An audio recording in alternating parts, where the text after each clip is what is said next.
इस मंच पर मित्रों, जैसा कि आप जानते हैं कि आज हमारे इस रिफ्रेशर कोर्स का अंतिम दिन है। अंतिम दिन नहीं कहेंगे, ये उस आगाज का अंत है जिसकी गूंज दूर तक सुनाई पड़ेगी। ये मैं बड़बोलेपन की बात नहीं कह रहा हूँ, आत्मविश्वास की बात कह रहा हूँ। आप लोगों से मिले फीडबैक के आधार पर यह बात कह रहा हूँ। आत्माराम सनातन धर्म महाविद्यालय द्वारा आयोजित भारतीय लोक परंपरा के विविध आयाम विषय पर इस रिफ्रेशर कोर्स में एक बार पुनः आपका स्वागत है। आज हमारे बीच हमारे महाविद्यालय के यशस्वी प्राचार्य प्रोफेसर ज्ञानतोष कुमार झा जी जुड़े हैं। हम उनसे एक अलग अलहदा विषय पर बात करेंगे आज। मित्रों, जाहिर है कि हम लोग चाहे मानविकी से जुड़े हुए हों, चाहे कॉमर्स से जुड़े हुए हों या फिर विज्ञान से जुड़े हुए हों, हम सभी न किसी रूप में अपना अध्ययन अध्यापन समाज के लिए करते हैं, जीवन के लिए करते हैं। और समाज और जीवन आ गया तो समाज और जीवन का जो प्रतिबिंब, मिरर, आईना, साहित्य होता है, उससे हम अलग नहीं हो सकते हैं। अंततः मनुष्य के जीवन को श्रेष्ठ बनाना ही हर विषय का उद्देश्य होता है, लक्ष्य होता है। और अगर हम साहित्य में अगर हम लोक की बात करेंगे तो बिना फणीश्वर नाथ रेणु को याद किए यह चर्चा अधूरी रह जाएगी, जिन्होंने लोक जीवन को साहित्य के केंद्र में लाकर रख दिया और एक नई बहस, एक नई परंपरा की शुरुआत की। मैं अगर रेणु के ही शब्द उधार लेकर कहूं तो उन्होंने साहित्य में लोक जीवन के फूल और शूल को, धूल और गुलाब को, कीचड़ और चंदन को, सुंदरता और कुरूपता को बिना किसी से दामन बचाए चित्रित कर दिया है। रेणु की जब चर्चा होगी तो आंचलिकता की निस्संदेह चर्चा होगी। मैला आंचल और पढ़ती पड़ी कथा जैसे कालजयी उपन्यास की चर्चा होगी। रसप्रिया, नैना जोगिन, पंचलाइट, संवदिया और तीसरी कसम उर्फ मारे गए गुलफाम जैसी कहानी की चर्चा होगी। और जब हम तीसरी कसम फिल्म की चर्चा करेंगे तो निस्संदेह गीतकार से निर्माता बने शैलेंद्र को कैसे भूल सकते हैं, जिन्होंने इस फिल्म को लीक से हटाकर बनाने की जिद में अंततः 43 साल की उम्र में मौत को गले लगा लिया। एक बार उनकी पोती अमला ने एक साक्षात्कार में बताया था कि इस फिल्म को बनाने के दौरान उनके मन को ठेस पहुंची थी, उन्हें धोखा देने वाले लोगों से चोट पहुंची थी। बाबा भावुक इंसान थे। इस फिल्म को बनाने के दौरान उन्हें कई लोगों से धोखा मिला, इसमें हमारे नजदीकी रिश्तेदार और उनके दोस्त तक शामिल थे। मित्रों, ये बात दूसरी है कि तीसरी कसम को बाद में कल्ट फिल्म माना गया। इस बेहतरीन निर्माण के लिए उन्हें राष्ट्रपति स्वर्ण पदक से सम्मानित किया गया। उस जमाने के मशहूर निर्देशक ख्वाजा अहमद अब्बास ने तो इस फिल्म को सेलुलाइड पर लिखी कविता कहा था। तो आइए आज हम प्रोफेसर ज्ञानतोष कुमार झा जी के व्याख्यान और चर्चा के साथ लोक चेतना और लोक आयाम के संग्राहक रेणु और शैलेंद्र को इस व्याख्यान के माध्यम से श्रद्धांजलि देते हैं। सर, आपका स्वागत है। हम लोग तो आपको जानते हैं, हमारे बीच बाहर से भी प्रतिभागी जुड़े हुए हैं, तो संक्षेप में मैं बिना समय गंवाए आपके बारे में उन्हें बताना चाहता हूं, आपकी अकादमिक उपलब्धियों के बारे में उन्हें बताना चाहूंगा। प्रोफेसर ज्ञानतोष कुमार झा जो निवर्तमान में हमारे आत्माराम सनातन धर्म महाविद्यालय के 2013 से प्राचार्य हैं, प्रिंसिपल हैं, और इस बीच इन्होंने वह काम किया जिसके लिए हर कोई सपना तो देख सकता है, लेकिन उसके लिए वह कर्म, वह संघर्ष, वह नेतृत्व की क्षमता सभी में नहीं होती। एक जमाने में हम कहीं नहीं थे, आज हम पूरे देश में 6ठे नंबर पर हैं NIRF रैंकिंग में और नैक की बात करें तो कॉलेज कैटेगरी में हम देश में नंबर 1 पर है। प्रोफेसर ज्ञानतोष कुमार झा जी ने दिल्ली विश्वविद्यालय से के किरोड़ीमल कॉलेज से बीए किया और स्वर्ण पदक प्राप्त किया। वह डीयू से एमए में भी उन्होंने आपने स्वर्ण पदक प्राप्त किया है। आप 29 वर्षों से इसी महाविद्यालय में अध्यापन कर रहे हैं। हिंदी नाटक और रंगमंच आपकी विशेषज्ञता का क्षेत्र है। आपके निर्देशन में दर्जनों डॉक्टरल और पोस्ट डॉक्टरल शोध हो चुके हैं जिसका आपने निर्देशन किया है।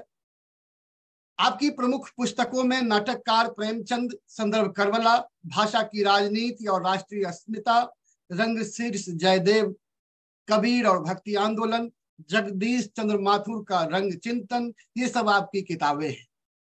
आपको तिलका मांझी राष्ट्रीय सम्मान, एम्बेसडर फॉर पीस सम्मान, लाइफ टाइम अचीवमेंट अवार्ड सहित अनेक पुरस्कारों एवं सम्मानों से सम्मानित किया गया है। आपके दर्जनों लेख विभिन्न पत्रिकाओं में प्रकाशित हैं और चर्चित हुए हैं।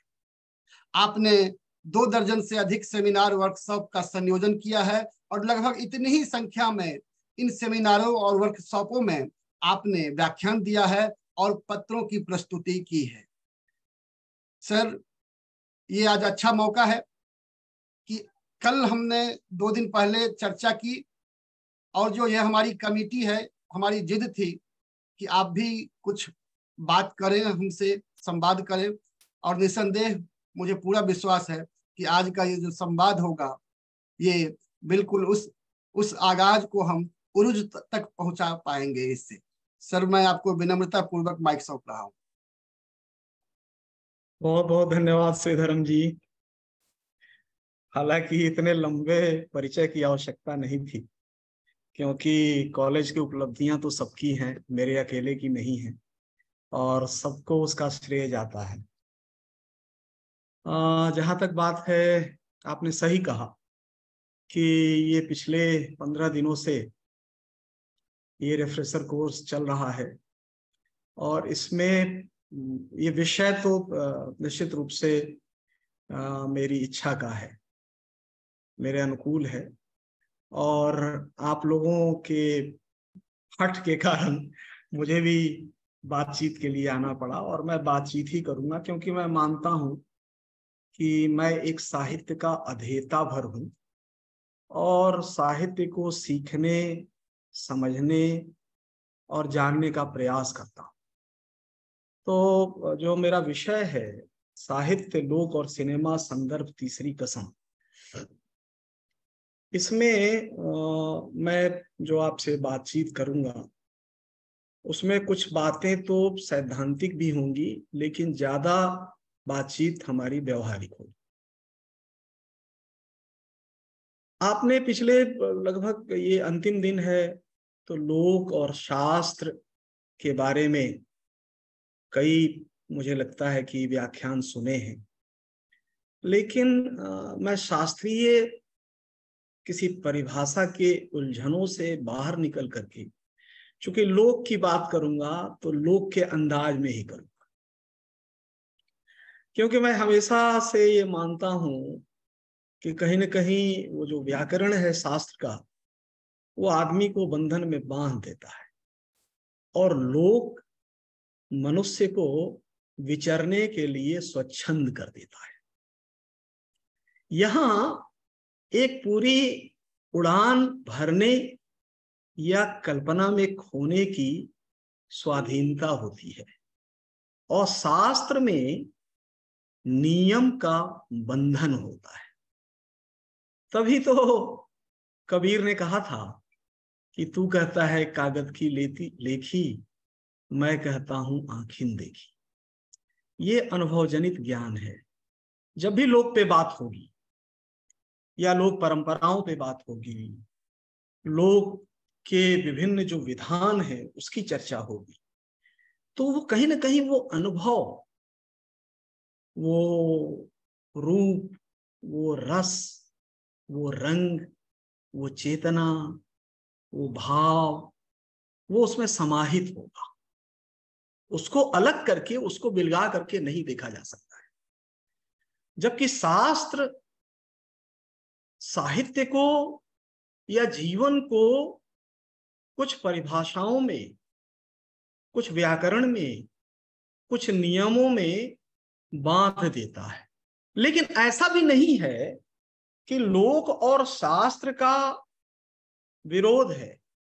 कई बार शास्त्र की अभिव्यक्ति के लिए भी लोक का प्रयोग, और कई बार लोक के लिए भी शास्त्र की बात की जाती है। दोनों कहीं ना कहीं एक दूसरे के पूरक भी हैं। तो मैं ऐसा नहीं कहूंगा कि मैं लोक बनाम शास्त्र की कोई चर्चा करने जा रहा हूं, लेकिन जो एक स्वच्छंदता का भाव है, जो जीवन जीने की स्वाभाविक प्रवृत्ति है, और उसको किस तरह से हम जीवन जीते हैं उसको उसी रूप में जो समझने का बोध है, वो कहीं ना कहीं लोक से हमको जोड़ता है। अब अगर बात करूं लोक और साहित्य की या लोक साहित्य की, मैं रेणु पर आने से पहले थोड़ा इन चीजों पे थोड़ी सी चर्चा कर देना चाहता हूं।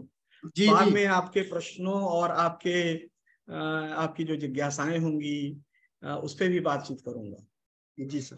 कि जो साहित्य है, साहित्य भी जब शुरुआत हुआ संस्कृत साहित्य से अगर आप लें तो वो काव्यशास्त्र के नियमों में बंधा हुआ, शास्त्रीय परंपराओं का पालन करता हुआ। और मैं हिंदी की बात करूं तो आदिकाल से लेकर के आधुनिक काल आते आते कहीं ना कहीं भारतेंद्र युग में जो आधुनिक काल की शुरुआत होती है, और गद्य की बात करूं तो प्रेमचंद जो ग्राम्य जीवन है या जो समाज का बिल्कुल ऐसा तबका जो साधारण या सर्वसाधारण है, उसको कथा के केंद्र में ले आते हैं, उस जीवन को कथा के केंद्र में ले आते हैं। लेकिन ऐसा नहीं कि हम उनकी रचनाओं के लिए, मैं गोदान की बात करूं या पूस की रात की बात करूं, या उनके जो और उपन्यास है रंगभूमि की बात करूं, कर्मभूमि की बात करूं, या कफन की बात करूं, तो हम उन कहानियों को पढ़ते या उन उपन्यासों को पढ़ते हुए, उसकी समीक्षा करते हुए हम कभी ये नहीं कहते कि इसमें लोक है। हम कहते हैं कि ये ग्राम्य जीवन की बात है, किसानी जीवन की समस्याओं की बात है, मध्य वर्ग की समस्याओं की बात है, उनके जीवन की बात है। हम क्यों नहीं कहते कि प्रेमचंद की कथा में लोक है? ऐसा इसलिए नहीं कहते, और कहा भी नहीं जा सकता। और मुझे लगता है कि फणीश्वर नाथ रेणु भी प्रेमचंद की उसी परंपरा के रचनाकार हैं, लेकिन वो अपने आप को कैसे उससे अलग करते हैं। वो अलग करते हैं जिसकी चर्चा अभी श्रीधरन जी आपने अपनी भूमिका देते हुए कुछ बातें बताई थी। जो मैला आंचल की भूमिका में वो लिखते हैं कि ये है मैला आंचल, इसमें फूल भी है, शूल भी है, धूल भी है, कीचड़ भी है, चंदन भी है, सुंदरता भी है, कुरूपता भी है। मैं किसी से अपना दामन बचा करके निकल नहीं पाया। यानी यहां क्या है, क्या अंतर आ गया? अंतर आ गया कि ये पूरा का पूरा जो विधान है, ये किसी एक व्यक्ति के माध्यम से या किसी एक चरित्र के माध्यम से इसकी पहचान नहीं की जा सकती, या इसको नहीं समझा जा सकता। गोदान पढ़ेंगे तो बरबस खोरी की याद आती ही है, लेकिन अगर आप मैला आंचल पढ़ेंगे तो मैला आंचल में न जाने कितने चरित्र उभर करके आते हैं विभिन्न परिवेशों से, और वो परिवेश बनता है इन सब से जिसमें फूल भी है और शूल भी है, जहां कमली और डॉक्टर का वो मधुर प्रेम भी है, और जहां बामन दास भी है, जहां लक्ष्मीनिया गोसाई भी है। तो ये सारे चरित्र मिलकर के उसका पूरा वितान बुनते हैं और निर्माण करते हैं एक तरह से कि कैसे लोक को समझा जाए। यानी लोक को समझने के लिए उस अंचल के जीवन, उस अंचल में रहने वालों का रहन सहन, उनका खान पान, उनकी बोली, उनका लोक नृत्य, उनका लोक गीत, उनके लोक वाद्य, उनकी लोक शैली, और मुझे लगता है कि उनके आचार विचार व्यवहार या उनके सोचने का तौर तरीका, या किस तरह से वो विभिन्न परिस्थितियों में प्रतिक्रिया देते हैं, रिएक्ट करते हैं। मैं थोड़ा सा दो उदाहरण देना चाहता हूं यहां। एक, जब मैलांचल में गांव में डॉक्टर पहुंचता है इंजेक्शन देने लोगों को कालाजार का, तो कैसे लोग उससे भागते हैं। और जब पंचलैट कहानी में, जो रेणु की ही कहानी है, पेट्रोमैक्स खरीद करके गांव लाया जाता है, तो जब भी कोई वैज्ञानिक चीज या आधुनिक चीज उस अंचल में प्रवेश करता है या दखल देता है या हस्तक्षेप करता है, तो लोग जीवन उसको बिल्कुल सहजता से स्वीकार नहीं करता। यह भी एक लोक की पहचान है। वो उस पर रिएक्ट करता है, प्रतिक्रिया देता है। वो उसको सहजता से अपने जीवन में धारण नहीं कर लेता है। अब पेट्रोमैक्स जलाने पे जो अनुष्ठान होते हैं और उसके साथ जो प्रेम कथा जुड़ जाती है, जिस व्यक्ति को जलाना आता है और जो समाज से बहिष्कृत है, उसकी कैसे एंट्री हो जाती है उसके उस तकनीक के कारण। तो ये जो ब्यूटी है, ये जो सौंदर्य है रेणु का, इस वही है फूल और शूल, वही है कीचड़ और गुलाब, वही है सुंदरता और कुरूपता। तो जहां दोनों के रंग एक साथ दिखते हैं, ये उनके लोक के प्रयोग करने की उनकी अपनी क्षमता है। और रेणु इसका इस्तेमाल इसी तरह से करते हैं अपने उपन्यासों में और अपनी कहानी। जहां तक बात है तीसरी कसम कहानी की और उस पर बने फिल्म की, चूंकि मैंने विषय का चयन जानबूझ करके संदर्भ तीसरी कसम दिया, क्योंकि मुझे लगा कि केवल फिल्म पे या केवल कहानी पे बात करके बात अधूरी रह जाएगी। दोनों पे अगर हम बात करें तो जो लोक साहित्य में लोक का और सिनेमा में लोक का जो प्रयोग हुआ है, वो किस तरह से इसके माध्यम से हम इसको समझ सकते हैं, ये एक बड़ा विषय है और व्यापक विषय है, साहित्य लोक और सिनेमा।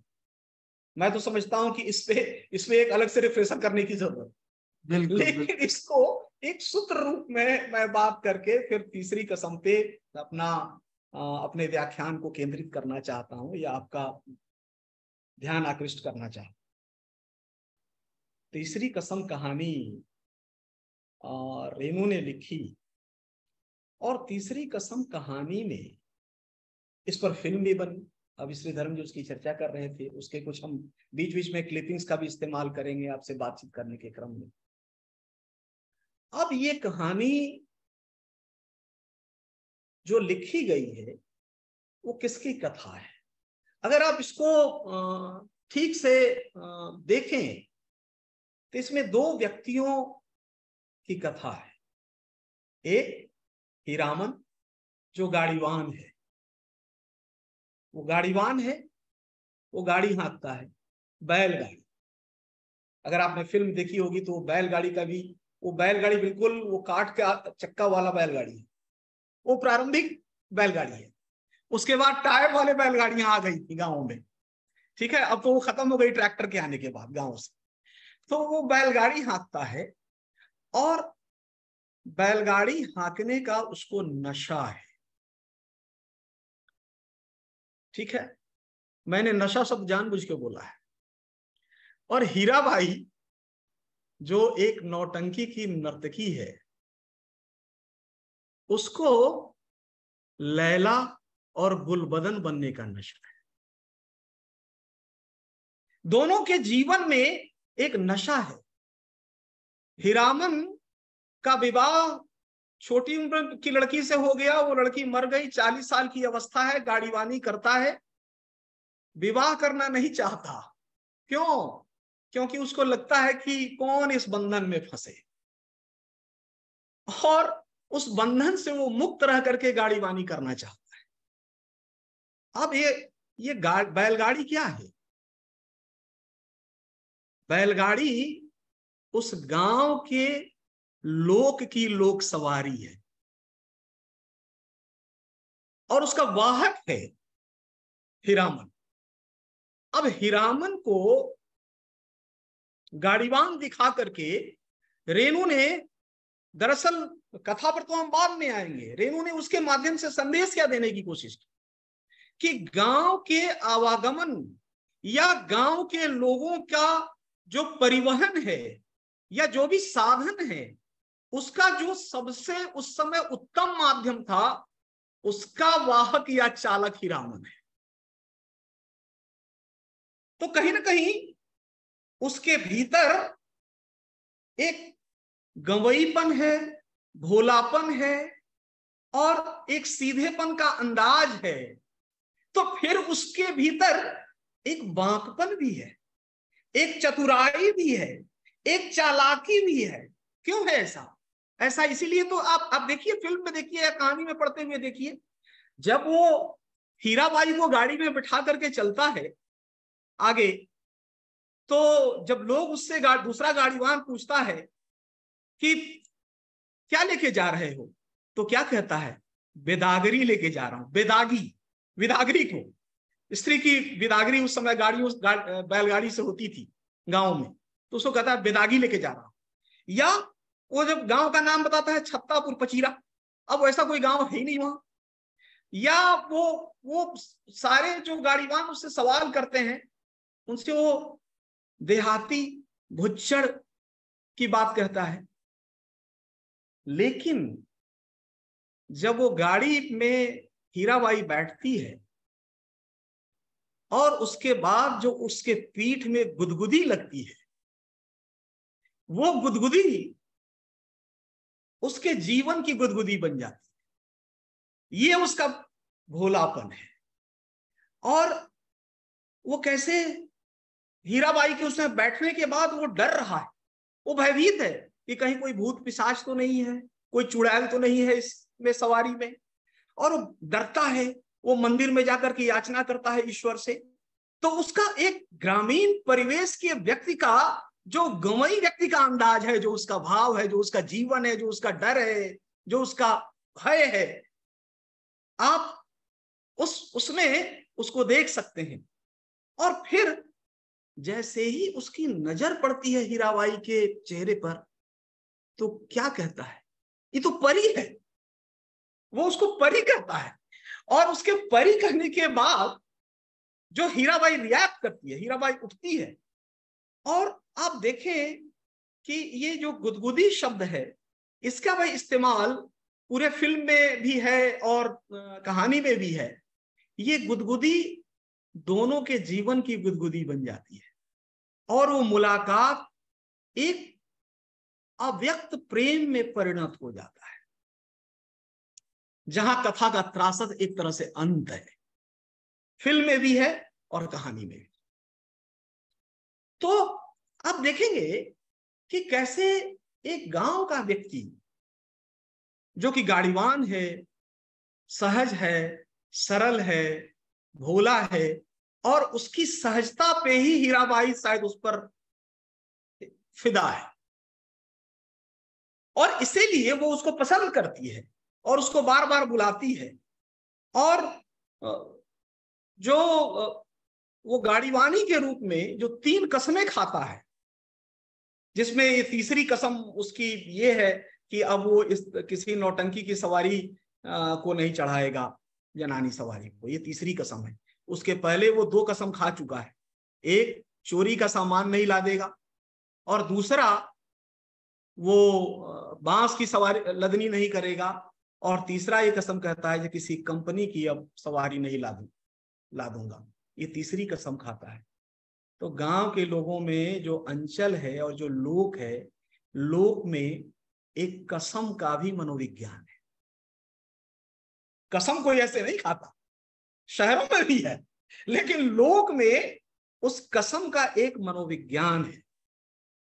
और उस मनोविज्ञान को उसके 3 कसम के माध्यम से और तीसरी कसम जो अंत में वो खाता है, और उसके हाव भाव, उसके चेहरे और उसकी जो प्रतिक्रिया है, और किस तरह से उस स्टेशन पर जब वो हीराबाई ट्रेन में चढ़ रही होती है और हीरामन वो मन ही मन कसम खा रहा होता है, और वहां से चुपचाप वो फिर जब आता है और गाड़ी पर बैठ करके वो जिस तरह से बैलों पर अपनी प्रतिक्रिया व्यक्त करता है और चल देता है, तो ये कसम का मनोविज्ञान क्या है?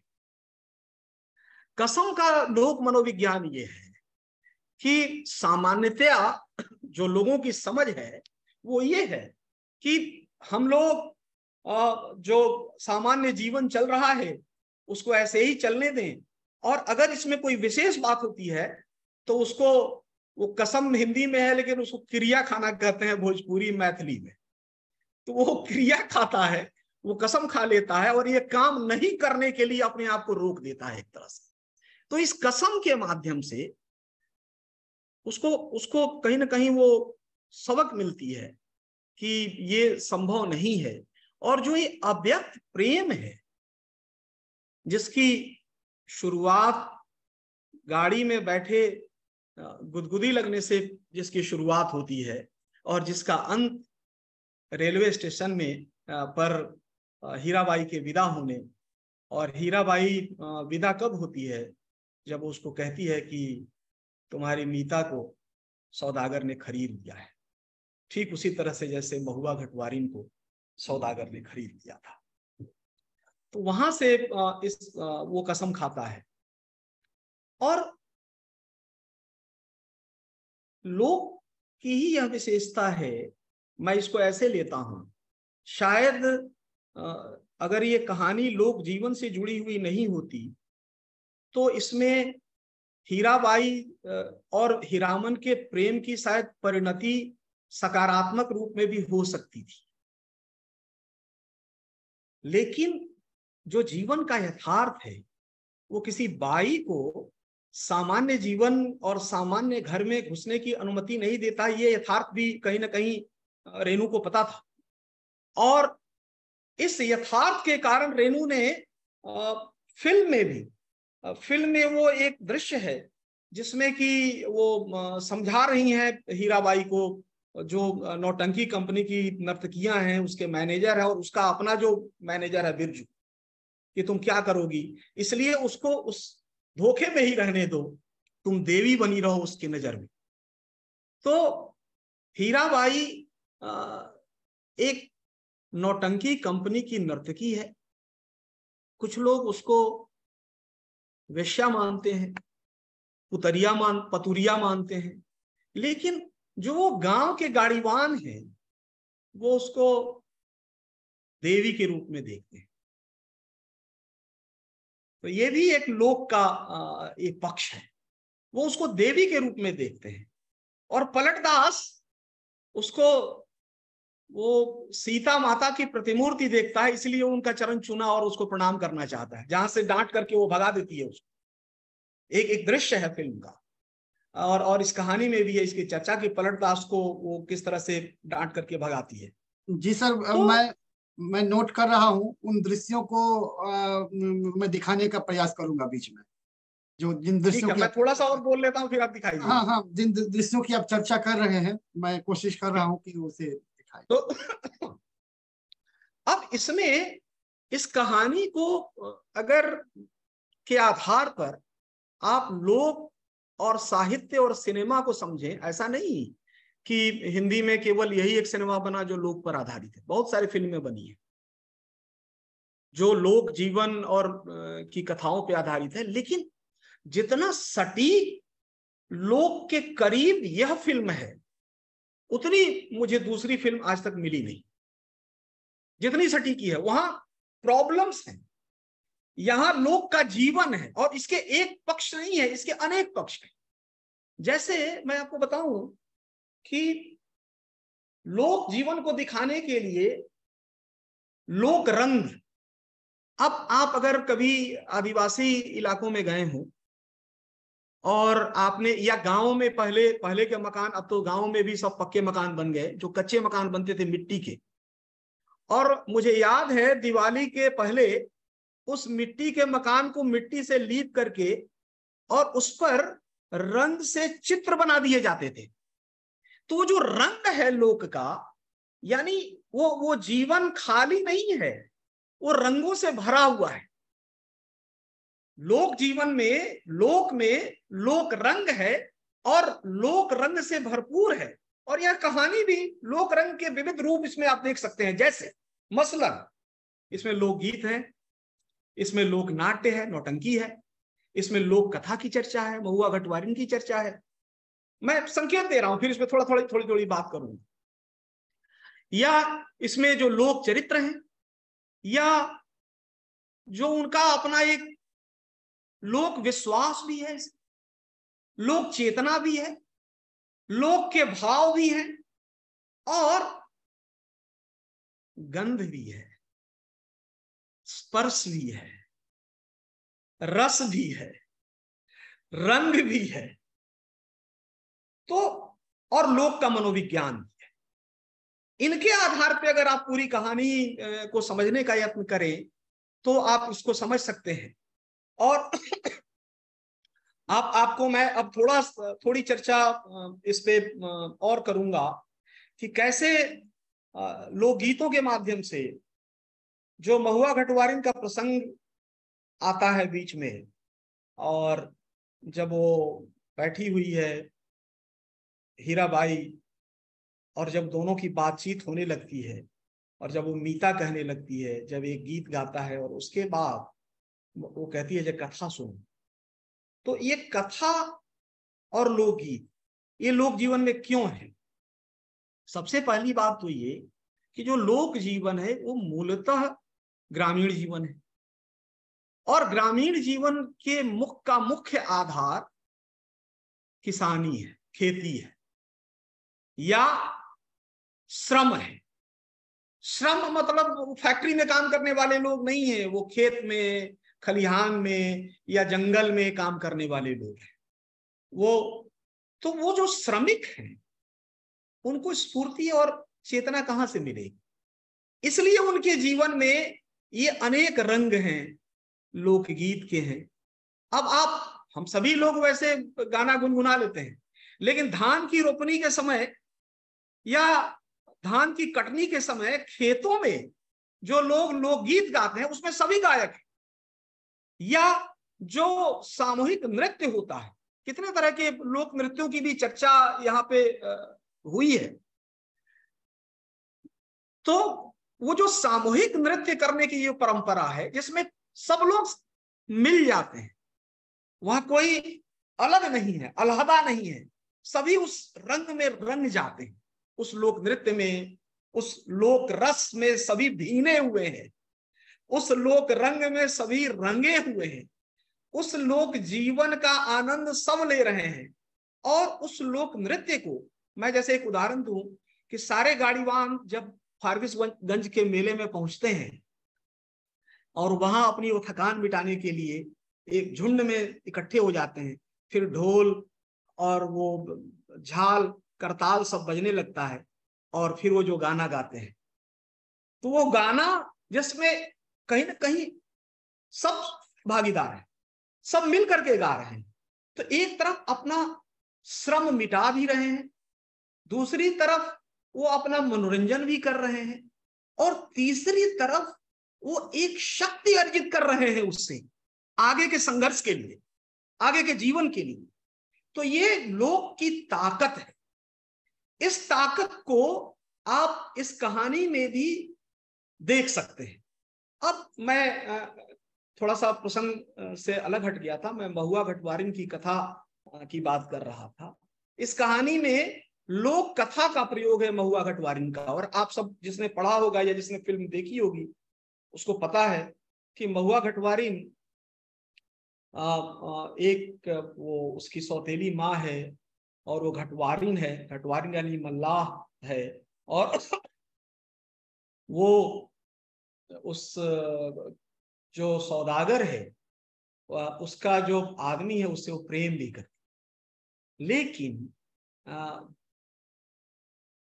उसकी माँ, उसकी सौतेली माँ सौदागर से उसको बेच देती। बहुत सुंदर है, अप्रतिम सुंदर है।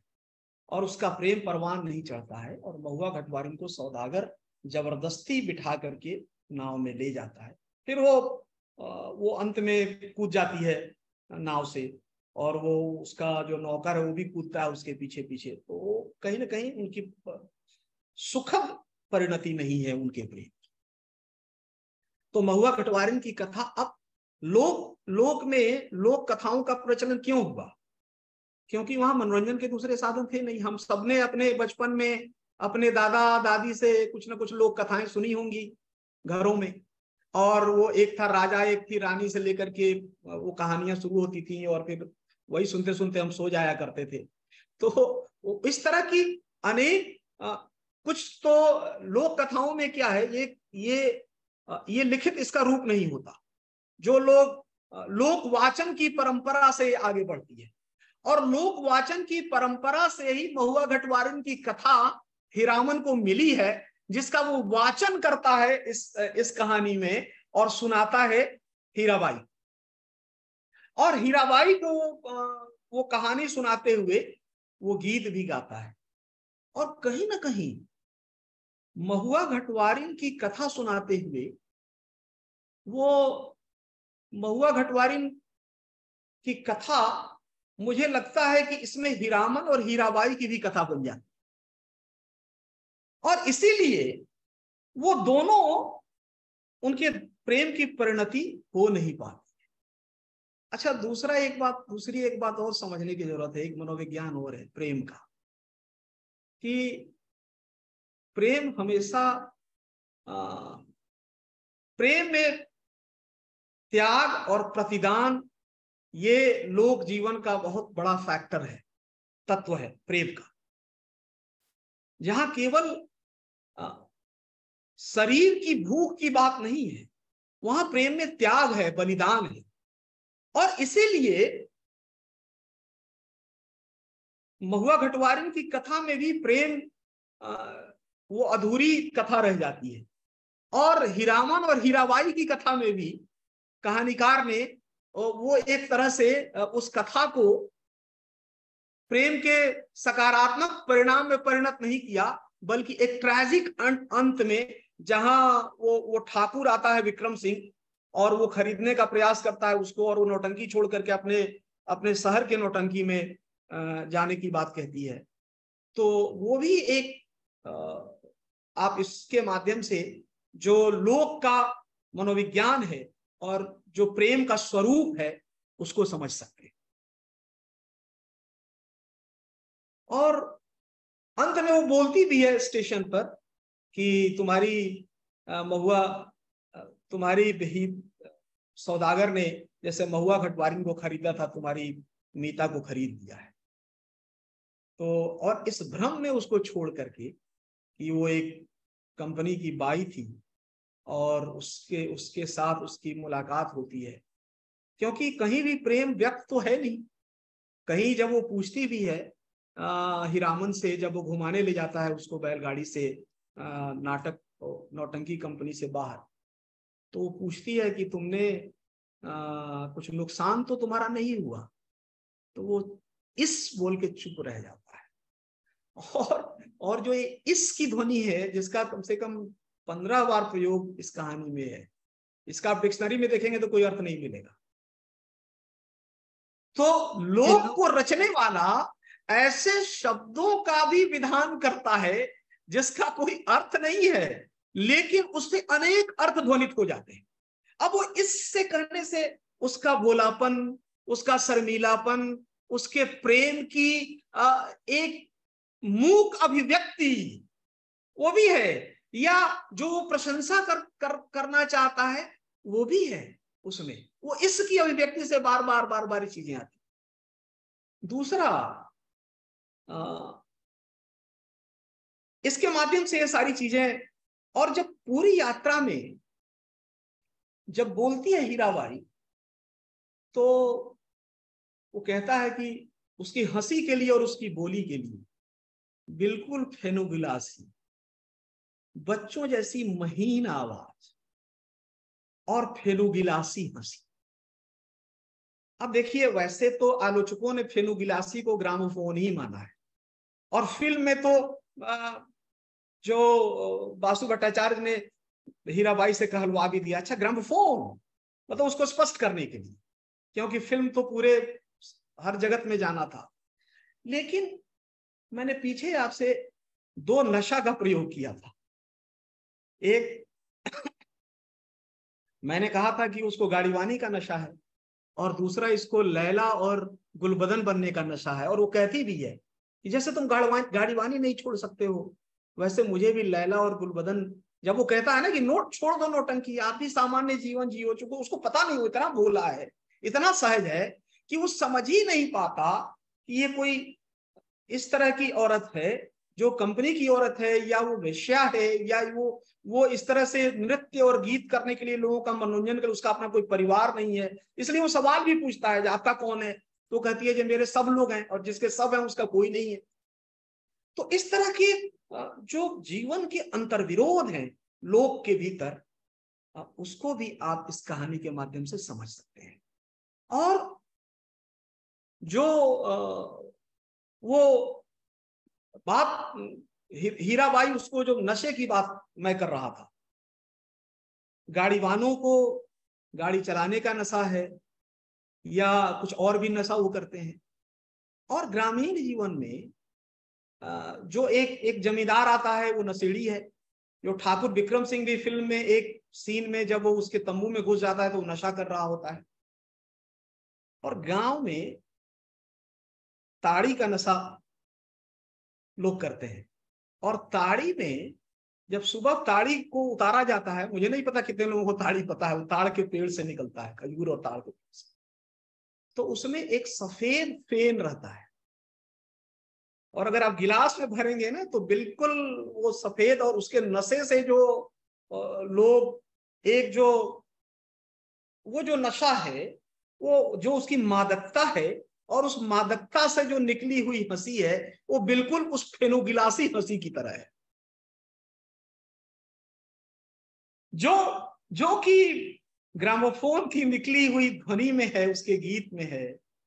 और जो जो जो लोग के उस, या जो जब बोलती है उसकी जो महीन आवाज है उसमें है, तो कैसा बिंब गढ़ देते हैं। तो लोग का प्रयोग करने वाला रचनाकार अपनी कहानियों, उपन्यासों या फिल्मों में ऐसे बिंबों का विधान कर देता है जिसके, अब उस एक शब्द कहा उससे न जाने कितने अर्थ ध्वनित हो सकते हैं अगर आपको उसकी समझ है। तो यहां वो दूसरी फेनोगिलासी हंसी के माध्यम से आप ये सारे विधान और ये बिंब आप समझ सकते हैं, और लोक को समझ सकते हैं, लोक रंग को समझ सकते हैं। फिर इसमें चर्चा है छोकड़ा नाच। छोकड़ा नाच यानी लौंडा नाच, एक सेशन भी था लौंडा नाच पे इस रिफ्रेशर कोर्स में, आप सबने डिटेल में वहां सुना होगा। हम सब ने, मैंने तो बचपन में देखा है और घर में डांट भी खाई है, और हीरामन भी अपनी भाभी से छोकड़ा नाच देखने के लिए डांट खा रहा है। ठीक है, तो वो छोकड़ा नाच क्या है? छोकड़ा नाच में पुरुष ही स्त्री बन करके वो अभिनय भी करते हैं स्त्री का, और उसका करते हैं। और हीरामन देखिए कितना भोला है कि हीराबाई परी जैसी है, उसको बहुत सुंदर लगती है। और उसका वो बताता कैसा है कि छोकड़ा नाच का जो मनुआ नचनिया है, नट, मनुआ नट, नटुआ, उसके जैसा आता है। तो कहती है क्या मैं छोकरे जैसा दिखती हूँ? वो कहता नहीं नहीं नहीं, वो छोकरे लड़की नुमा दिखते थे। तो ये एक नौटंकी में, पहले नौटंकी, चूंकि नौटंकी का यहाँ प्रयोग है और नौटंकी की कथा का ही है, तो लोक नाट्य का रूप है नौटंकी, आप सब जानते हैं। हबीब तनवीर ने हिंदी के नाटकों का मंचन करते हुए नौटंकी का बहुत प्रयोग किया है उन्होंने, और लोक रूपों का बहुत सारा प्रयोग किया है। सब आपको पता है, आपने कुछ सेशन सब सुने हैं। तो जिसमें नगाड़े की आवाज से उसकी शुरुआत होती है, नगाड़ा यानी नक्कारा, और उसकी ध्वनि से लोग वहां धीरे धीरे पहुंचते हैं। वो जो छोकड़ा नाच या लौंडा नाच था उसमें भी पहले नगाड़े ही बजते थे गांव में, और उसी से लोगों को इकट्ठा किया जाता था, और फिर वो नाच शुरू होता था, और उसमें फिर वो कथा, नौटंकी की कथा शुरू होती थी। जमनिका एक बोलते एक थे। कथा, हाँ हाँ हाँ। तो जमनिका। उसमें कई सारे उसके फॉर्म है, और नौटंकी में भी वही है, जो गुलबदन बनते वक्त या लैला मजनू करते हुए या हीर रांझा करते हुए, ये बहुत सारी कथाएं करते हुए जिसमें अभिनय कर रही है आपको हीराबाई। अच्छा, देखिए एक बात और है इसमें, कि मैं थोड़ा सा विषयांतर हो रहा हूं, लेकिन इसको बोलना जरूरी है, क्योंकि इस कहानी में जो महुआ घटवारिन की कथा है, उस कथा में महुआ घटवारिन को कौन बेचता है? उसकी सौतेली माँ, और उसका बाप ताड़ी पी करके नशे में धुत रहा है। तो बाप नशे में है, और विक्रेता कौन है? माँ, स्त्री, दूसरी स्त्री को बेच रही है स्त्री। कहीं स्त्री विमर्श में इसकी चर्चा नहीं होती है, इसका कहीं संकेत नहीं आपको मिलेगा, लेकिन ये है, ये इसमें इस कथा का अंश है। दूसरी बात है कि क्योंकि वहां उसके मैनेजर के रूप में वो उसकी सौतेली माँ है, जो बिल्कुल कुरूप है, और वो एक तरह से राक्षस की तरह है, उसका पूरी चर्चा की है उन्होंने। और जो नौटंकी में काम करने वाली हीराबाई,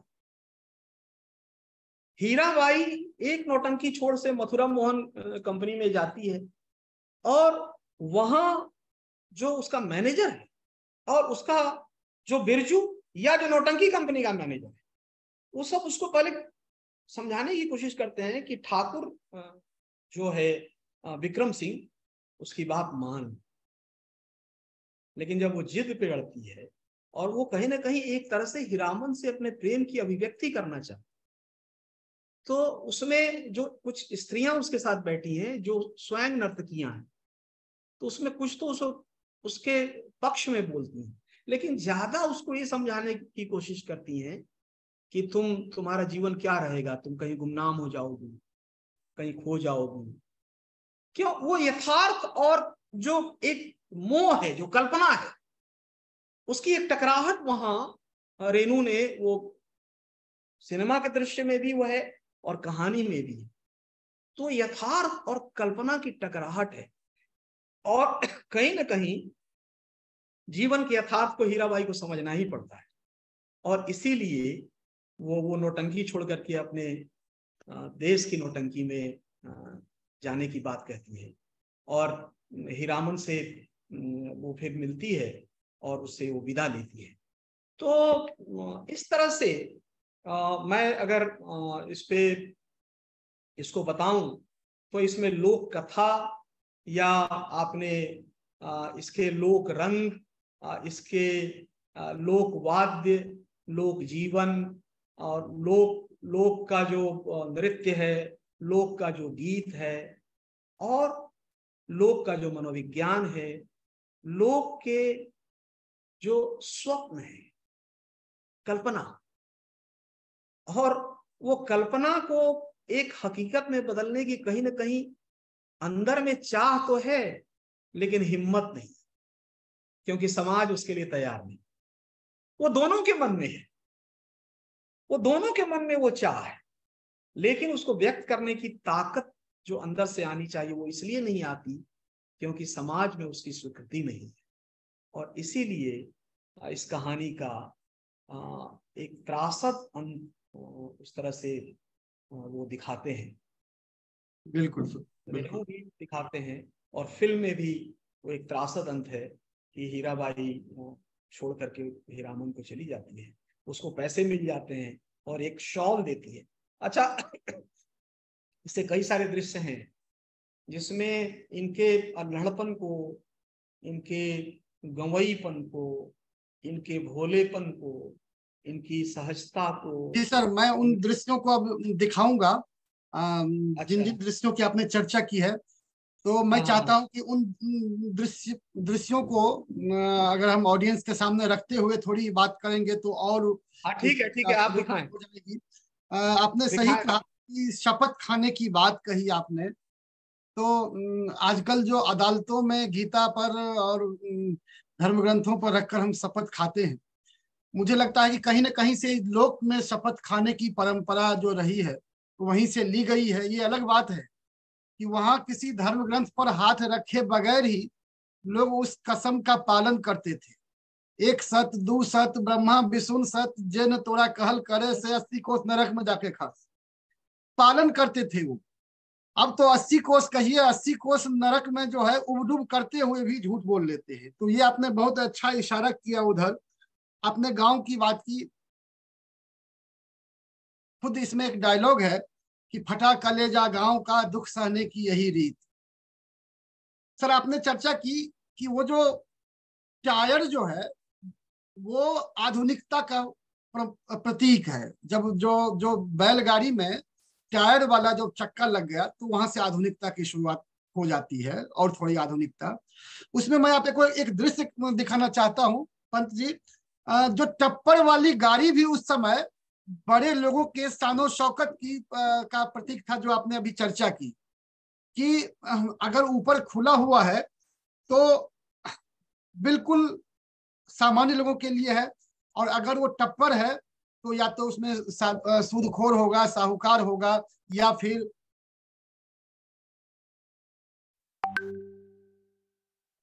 महाजन की टप्पर गाड़ी आ रही है। चलो चौधरी तुम भी अंदर चलो, चलो चलो।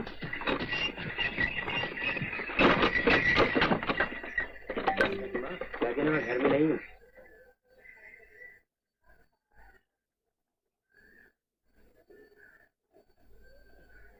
शांता के बाबूजी घर में नहीं है। घर में नहीं है तो फिर कहाँ गए हैं? पाल आगे बाबूजी। जू जू जी, अरे नई टप्पर गाड़ी किसकी है? तुम्हारी। तुम्हारी माने? अरे देख मत करिए, नई गुड़िया लेके आओ, चले लो अंदर। लेकिन ये गाड़ी है किसकी? तुम्हें पसंद नहीं क्या? नई टप्पर गाड़ी भला किसे पसंद नहीं होगी? तुम्हें खरीदी है क्या? हाँ भाजी। कहाँ से आई है नई टप्पर गाड़ी? अरे भैया, अब नई गाड़ी का किस्सा सुनने बैठे हैं तो सचमुच महाजन आ जाएगा। चलो चले।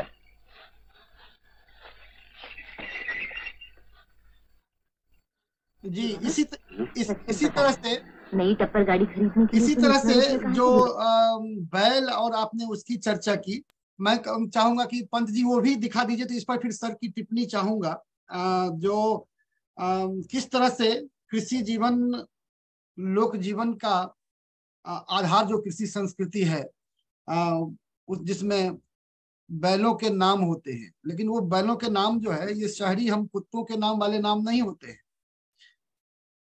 नहीं, उसमें बैलों के नहीं, गाय का भी नाम है। जी जी, कजरी जो बोलती है और जिस पर हीराबाई उससे पूछती है, जो कजरी तुम्हारी बेटी है या तुम्हारी पत्नी है, तो बोलता है नहीं नहीं, वो हंसता है किस तरह से हीरामन, और बोलता है कि नहीं वो गाय है कजरी, और उसके 2 बछड़े हैं। जी जी। तो शहर के जो हमारे पालतू जानवर होते हैं उससे ग्रामीण जीवन का बिल्कुल अलग का रिश्ता है। तो ये आपने कहा तो थोड़ा इसको हम अरे क्या समझ रखा है? घोड़े की लकड़ी है क्या? मारो मत।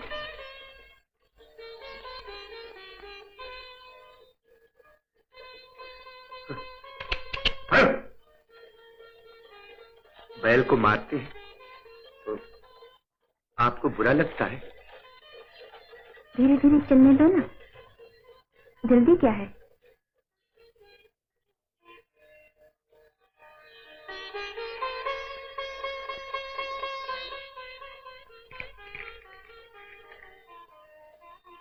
भैया तुम्हारा नाम क्या है? जी मैं। तुम्हारा नाम क्या है भैया? मेरा नाम हीरामन है जी, हीरामन। ओह, तब तो मैं भैया नहीं मीता कहूंगी। जी मेरा नाम भी हीरा है ना, जब एक ही नाम होता है तो मीता कहते हैं। औरत और मर्द के नाम में बहुत फर्क होता है। कहाँ है फर्क?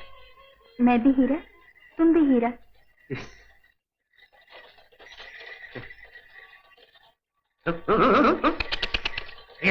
बाप बेटा, कान चुनिया के गप सुनने से 30 कोस मंडल कटेगी क्या? इस पाए नोटे के पेट में सत्ता नहीं पड़ी है।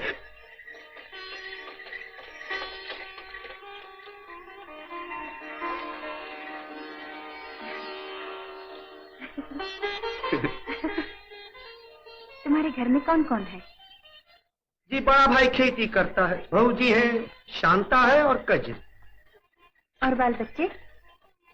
शांता है ना, और कजरी के 2 बच्चे। दोनों लड़के हैं? कौन लड़के? तुम्हारे। कजरी तुम्हारी बहू है ना? क्यों? क्या हुआ?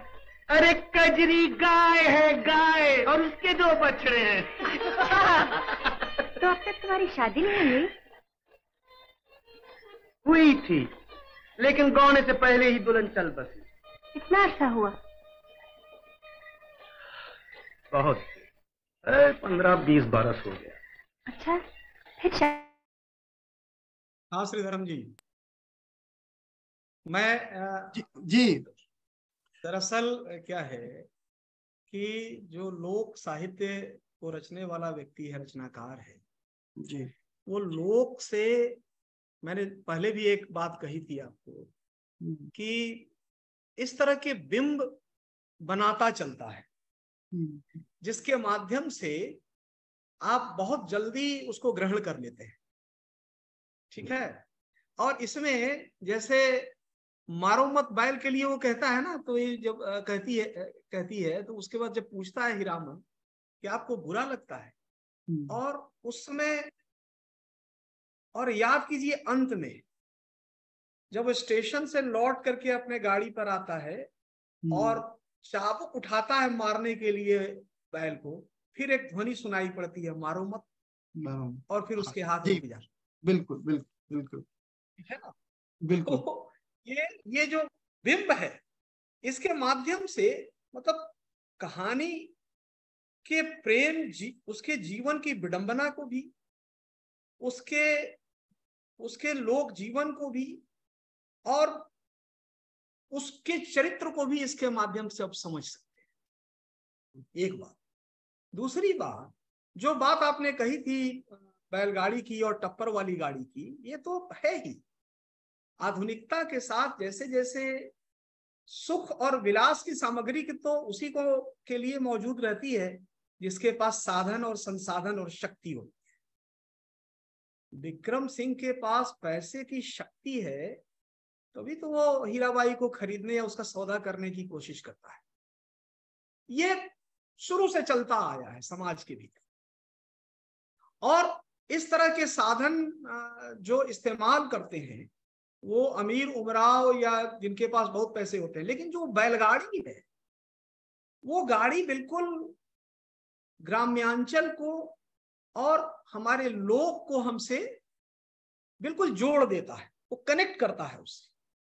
और मैं कहता हूं कि बैलगाड़ी का जो पहिया है, जो चक्का है, वो पहिया अब जो टायर वाला है ना, वो तेज चलता है, तो वो आधुनिकता की रफ्तार है।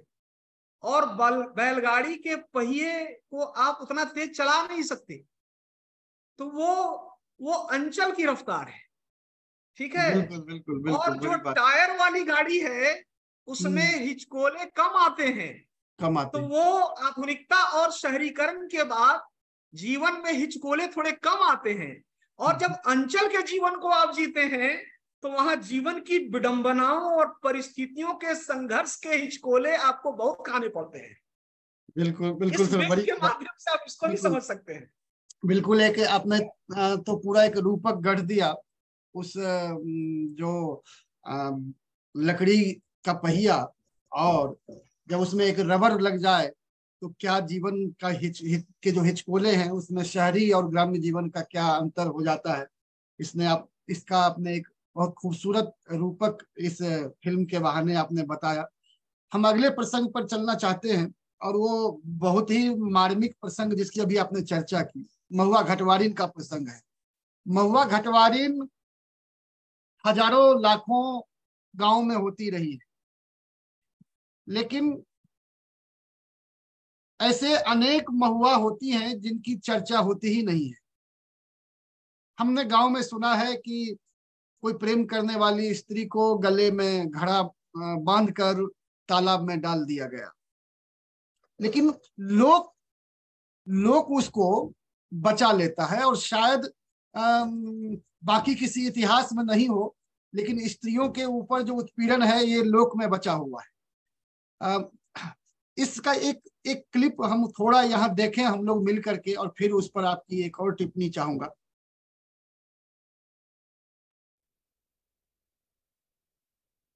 यही है कजरी नदी। मैं नहा लेती हूँ। हाँ, पर यहाँ नहीं। क्यों? ये महुआ घटवारन का घाट है, यहाँ कुंवारी लड़कियां नहीं नहाती। कुंवारी?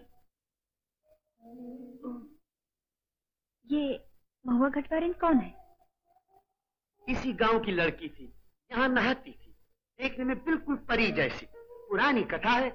एक दिन एक सौदागर नाव लेकर इसी घाट पर आया और महुआ को जबरदस्ती लेकर भाग गया।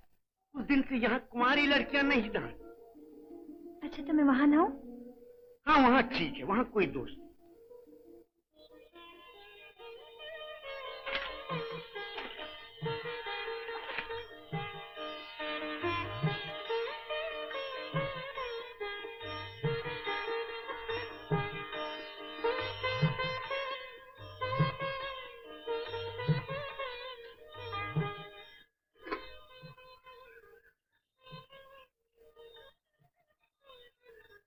देखा, कुंवारी भी है।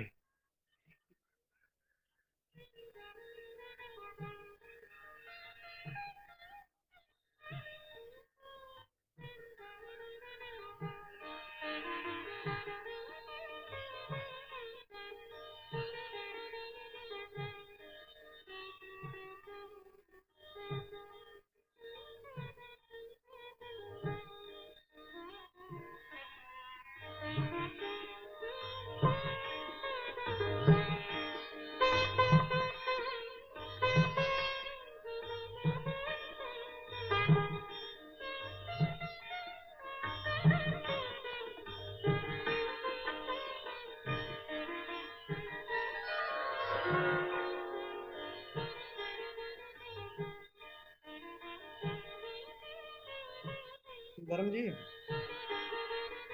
जी जी, ये जो महुआ घटवारिन का प्रसंग है जी के माध्यम से देखिए, लोक कथाएं तो मैंने पहले ही कहा कि एक वाचन परंपरा में लोक कथाएं रहती हैं और किंवदंती में भी कुछ रहती है कि इसने उसको कहा, उसने उसको कहा। इस तरह से ये चलता रहता है समाज के भीतर, और खास करके लोक में एक निश्चित रूप से चलता है। लोक कथाओं के माध्यम से दो बातें होती है। एक तो वो समाज को इंगेज करने का एक टूल है, औजार है लोक कथा, ठीक है। उससे आप जो श्रमिक वर्ग है या गांव के जो लोग हैं या अंचल के रहने वाले लोग हैं, उनके पास कोई और साधन नहीं है, उस कथाओं के वाचन से अपने आप को कहीं ना कहीं वो व्यस्त रखते हैं, सुनते हैं, उससे मनोरंजन होता है।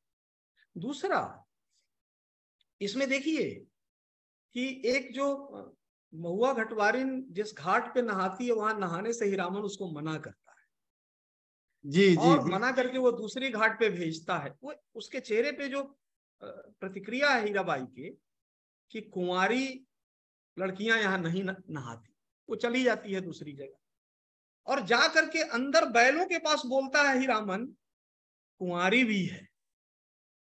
तो मैंने जो पहले ही कहा था कि अंचल में रहने वाले लोग कितने भोले और अल्लड़ होते हैं। और दूसरी तरफ जो दूसरा दृश्य है जिसमें वो एक तो उसके शॉल को सूंघता है, और वो जब एक बार हाथ रख देती है तो वो गाड़ीवानों को कहता, जरा मेरा पीठ सूंघ। मैंने गंध की बात कही थी, लोक के गंध की, वो गंध है, वो लोक स्पर्श है। बिल्कुल बिल्कुल। और दूसरा, वो उसको नहाते हुए पर्दे की ओट से देखता भी है, बाद में शर्म आती है तो पर्दा ढक देता है। ये जो बिल्कुल निरी भावुकता है, निरी भावुकता है लोक की, उसका स्वरूप हीरामन के उस चरित्र में दिखता है। तो और महुआ घटवारिन की कथा के माध्यम से स्त्री जीवन की विडंबना को भी कहीं ना कहीं लोक कथा के माध्यम से रेखांकित किया जा रहा है। महुआ भी परी जैसी थी, अप्रतिम सुंदर थी, और हीराबाई भी परी जैसी है। उसके लिए भी परी कहता है और उसके लिए भी परी कहता है। उसको भी सौदागर खरीदता है और इसको भी सौदागर खरीद लेता है, या खरीदने का प्रयास करता है, छोड़ करके नौटंकी चली जाती। तो कहीं ना कहीं महुआ घटवारिन की कथा के माध्यम से हीराबाई भी महुआ की कथा उसकी खुद की कथा बन जाती। बिल्कुल बिल्कुल। और मैं बताऊं, जी जो लैला मजनू की कथा है, वो लैला करते वक्त और गुलबदन करते वक्त भी अपने आप को गुलबदन समझती है और लैला समझती है। वो दोनों प्रेम की कथा है, क्योंकि जो गुलबदन का जो प्रसंग है वो इंद्र सभा नाटक का है, और इंद्र के दरबार में इसको जो गुलबदन है उसको प्रेम, गुलफाम है, उसको प्रेम हो जाता है वहां पचीरा से, और वो जब जाता है वहां, तो वहां जाने के बाद वहां उसको दंड मिलता है, और वो भी फिर वियोग में रहता है, तो वहां भी उसको वो झेलना पड़ता है। लैला मजनू में भी वही है, प्रेम का त्रासद अंत होता है। तो कहीं ना कहीं इन लोक कथाओं के माध्यम से नौटंकी की शैली का प्रयोग करके रेणु ने और सिनेमा बनाने वाले जो हमारे निर्देशक बासु भट्टाचार्य थे, उन्होंने भी इसका इस्तेमाल करके स्त्री की जो सामाजिक दशा है और उसकी जो जीवन की जो समस्या है, और उस समय के समाज में कहीं ना कहीं उसको वो स्वीकृति नहीं है, या जो क्रय विक्रय उसी का हो सकता है ना, जो वस्तु हो, तो इसकी ओर भी कहीं ना कहीं एक सवाल तो खड़ा करते ही है। जी बिल्कुल बिल्कुल सही कहा आपने। हाँ, रूप रंग गंध और स्पर्श की बात, मुझे लगता है कि रूप स्पर्श बाकी चीजें तो साहित्य में पहले से थी, लेकिन गंध को इतने बितान के साथ, लोकगंधी बितान को स्थापित करने का काम रेणु ने किया, और जिसे फिल्मों में शैलेंद्र की टीम ने बखूबी निभाया है।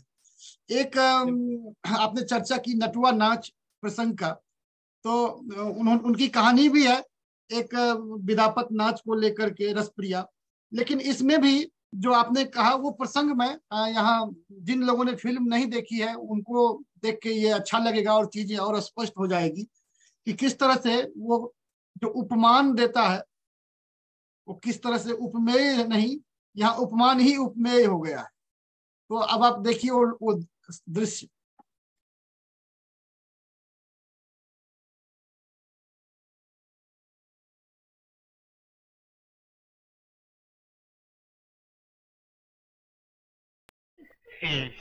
बात असल में ये है, मैं एक नौटंकी कंपनी छोड़कर चोरी से मेले की नौटंकी में जा रही हूँ।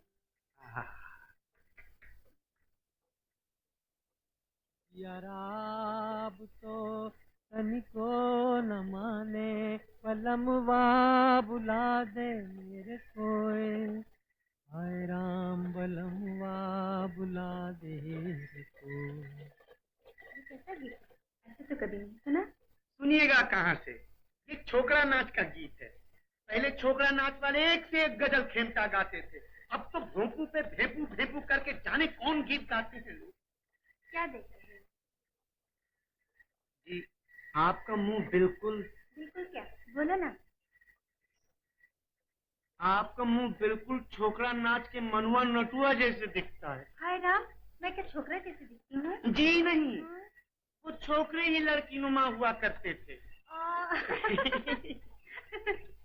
आपको देखिए, ये गच्छिया आ गया। जी बिल्कुल। तो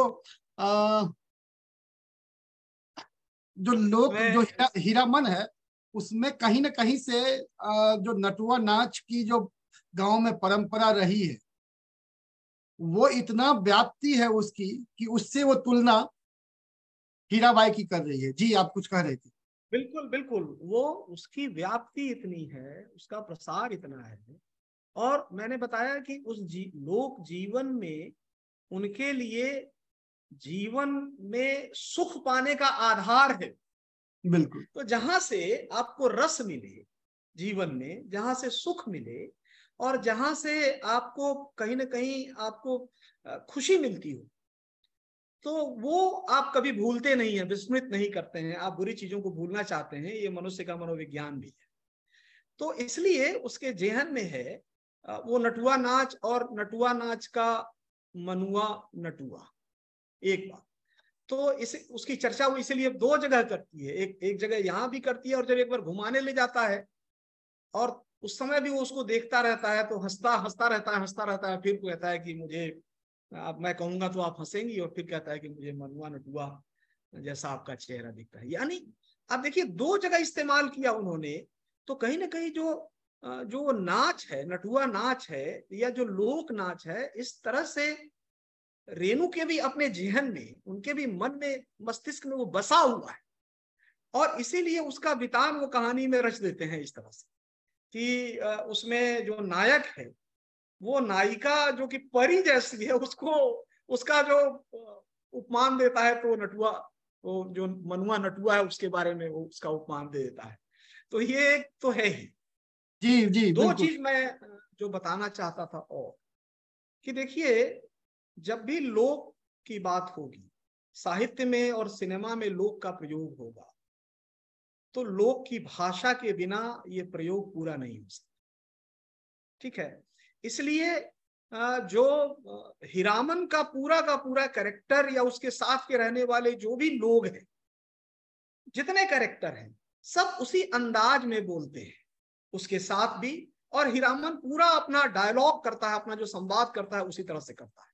दूसरी बात, जो चाय की दुकान का जो दृश्य आप इस फिल्म जी में सर, जी सर, वो मैं पहले हाँ। दिखा देना चाहता हूँ, फिर आप तक की टिप्पणी चाहूंगा, क्योंकि हमारे पास समय भी अब बहुत कम बचे हैं और कुछ चर्चा मैं आपसे कर लेना चाहता हूँ।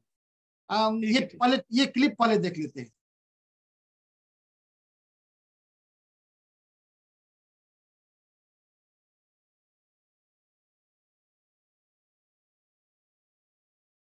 उसका गट्टा जाके खरादल देख छोरी सब सड़क पर दस साइकिल के रेस के ने तिरिंग तिरिंग घंटी बजे जखने हमर समहर निकल जाइए तो देख के देखे वाला के घाम छूट जाइए। हां, एकरा बाद सिनेमा एकदम मजा बुझबे सिनेमा के।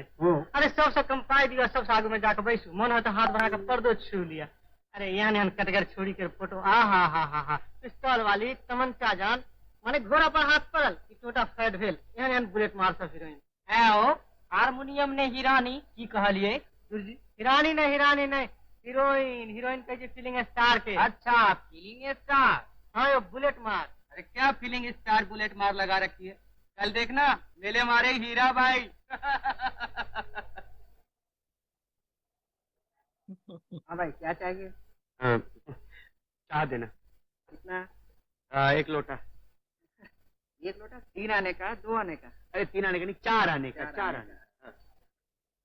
ये प्रसंग हम देख लेते हैं सर, जो चाय के बारे में गांव के लोगों में क्या दृष्टिकोण रहा है, उस पर भी बात कर देंगे।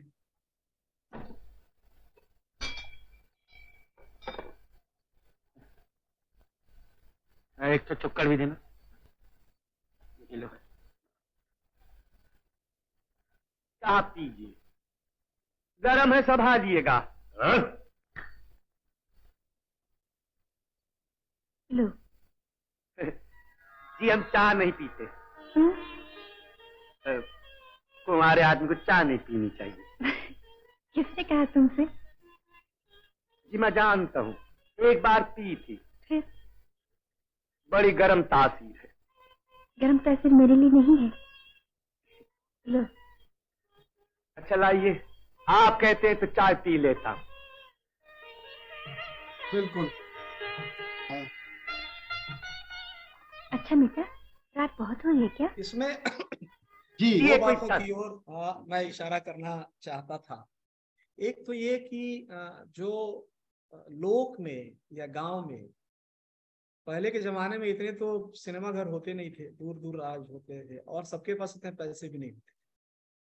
तो एक वो जो लोक वाचन की जो परंपरा है ना, तो सिनेमा देखने जो व्यक्ति जाता था ना, वो भाग्यशाली मानता था, और सबसे ज्यादा जानकार तो वो कथा वाचन करता था सबको बैठा करके।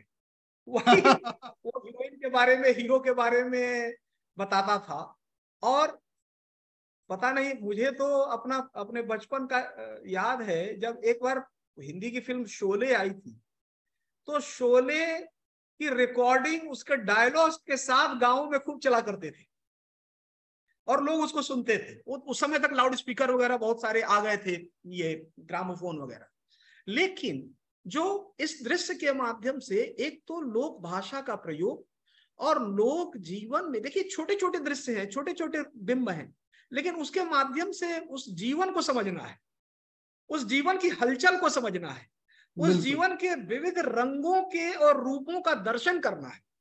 तो उसके माध्यम से रेणु उस भाषा की जीवंतता और उस जीवंतता से जो रस मिल रहा है सबको, उसका वो चित्रण करते हैं। एक बार जहां तक वो चाय वाला प्रसंग है, और चाय वाले प्रसंग में गांव में चाय तो पहले उपलब्ध था नहीं, बहुत पहले लोग पीते भी नहीं थे, और आजादी के मतलब जब अंग्रेज आए तो चाय का प्रचलन तो उसके बाद ही गांव में हुआ है। धीरे धीरे करके पहले जो संभ्रांत लोग वो पीते थे, धीरे धीरे करके सर्व सुलभ और सबका पेय बन गया। तो जो चाय को लेकर के एक जो अवधारणा थी दिमाग में, मैंने पहले ही कहा था ना आपको कि जब भी कोई आधुनिक वस्तु, चाहे वो खाद्य हो या कोई वैज्ञानिक आविष्कार हो या उत्पाद हो या कोई भोग की वस्तु हो, जब वो उस अंचल में या उस लोक में प्रवेश करता है तो उस पे व्यक्ति प्रतिक्रिया देता है, वो लोक प्रतिक्रिया देता है या वो समाज प्रतिक्रिया देता है। तो चाय को लेकर के भी वही बात थी, वो अवधारणा ये थी इसकी गर्म तासीर है, वही करता है हीरा, और कहता है कुंवारे लड़के चाय नहीं पीते क्योंकि इसकी तासीर बड़ी गर्म होती है, और जब हीराबाई के आग्रह को वो मान लेता है। तो ये पूरी कथा में, जैसे मैं बताऊं कि मेला और बाजार, इसका भी इसमें दृश्य है, मेला का भी और बाजार का भी, उसमें सिनेमा में भी और कथा में भी है, रचना में भी है, कहानी में। अब मेला और बाजार की खूबसूरती क्या है, मेला क्या है और बाजार क्या है, वो एक तरह से सम्मिलन स्थल भी है, जहां विभिन्न गांवों के लोग आते हैं, तो भेंट मुलाकात का एक साधन भी है। आप अपने जरूरत की चीज भी खरीद पाते हैं, शहर तो आप जा नहीं सकते, और ना आपको कोई ब्रांड पता है, तो जो वहां लोकल उत्पाद हैं, स्थानीय उत्पाद, उसी को आप लेते हैं। और चौथी बात, उसके माध्यम से आप और क्या करते हैं कि इस तरह के सर्कस या नौटंकी जिसके माध्यम से मनोरंजन हो सकता है, तो कहीं ना कहीं जो व्यावसायिक दिमाग है और इन चीजों को बढ़ा रहा है, तो उससे लोगों का मनोरंजन भी होता है। और उसमें जो आधुनिक वाद्य और यंत्र हैं और आधुनिक टेक्निक है, टेक्नोलॉजी है, और जो ग्राम्य जीवन है, कहीं ना कहीं वो दोनों मिलते भी हैं, टकराते भी हैं, तो उससे भी एक नया अनुभव पैदा होता है। वो जो गांव के लोग मेला में आते हैं, वो कितने कौतूहल की दृष्टि से देखते हैं, कैसे उसका लहसनवा जो उसका नौकर है मोहर का, वो कैसे वो जोकर को, नौटंकी के जोकर को जोकर साहब कहता है और उसका अर्दली बन जाता है, उसके साथ वो काम करने लगता है। तो वो उसके लिए कितनी बड़ी बात है कि उसको नौटंकी कंपनी में नौकरी मिल जाती है। या हीरामन के लिए जब वो हीराबाई को जो एक और जमींदार वहां जो शराब के नशे में है और नेम वाली रंडी बोल देता है, तो वो कैसे उस पर प्रतिक्रिया करता है, यानी वो ये बर्दाश्त ही नहीं कर सकता, क्योंकि उसका जो लोक मन है कहीं से भी इस बात को मानने को तैयार नहीं है कि हीराबाई जो ये नृत्य और अभिनय कर रही है वो किसी व्यवसाय के तहत कर रही है। वो उसको देवी मानता है, हीरा देवी है उसके लिए, वो उसके लिए बाई जी नहीं है, वो उसके लिए सिया सुकुमारी है। तो ये जो एक लोक का भाव है, उसको इस पूरे कथा में, इस सिनेमा में, इसके रूप रंग में, सब में आप देख सकते हैं। बिल्कुल सर, आपने सही कहा। वो प्रसंग मैं दिखाना चाहूंगा कि ठीक है वो नाचने वाली है, बाई जी है, लेकिन सामान्य जनता, शिष्ट जनों के लिए, जमींदारों के लिए वो नाचने वाली है, इसलिए वो तन का सौदा करना चाहता है। लेकिन एक गाड़ीवान आम जनता की नजर में क्या है, कहावत क्या है, कंपनी का बाग अब कंपनी की औरत, तुम तो एकदम कंपनी बाज हो गए। ए मालिक, अरे तू कहाँ घुस रहा है बड़े लोगों के मामले में, चल भाग यहाँ से। देख लाल मोहर, तुम भी बेसी भचर भचर मत करो। हाँ, हम लोगों के देश मुल्क का जनाना नहीं है जो लटपट बात सुनकर भी चुप रह जाए। एक तो पश्चिम की है, इस पर कंपनी। लेकिन हीरामन भाई, हमने तो सुना है कि कंपनी में बेश्या रहती है। अरे हट, अरे तू कैसा आदमी है दुनिया, दिमाग तो सही सलामत है तेरा? ची ची ची ची ची, अक्ल नहीं खेबा। आओ हीरामन भाई। लेकिन हमने सुना है। सुना ना है, देखा तो नहीं? अरे नहीं भाई, अरे नहीं देखा। झूठ क्यों बोले? तो लटपट बात क्यों करते हो? जो बात नहीं जानते मत क्या करो। लेकिन हीरामन भाई, जनाना जात गाड़ी में अकेली रहेगी, कुछ दरकार हो तो? हाँ हीरामन, बेटा ठीक कहता है, मैं जाता हूँ। नहीं लालमोहर, ए हीरामन भाई, हम जाएं? अरे नहीं रे, ए हीरामन मालिक, हमका हुक्म करो। फिर बीच में आ गए। पलटदा इधर, तुम भगत आदमी, तुम जाओ गाड़ी के पास। और सुनो, वहां जाके प्रवचन मत करने लगना। छी छी छी छी। जय सिया राम। अरे पान क्या हुआ? ये लो ना।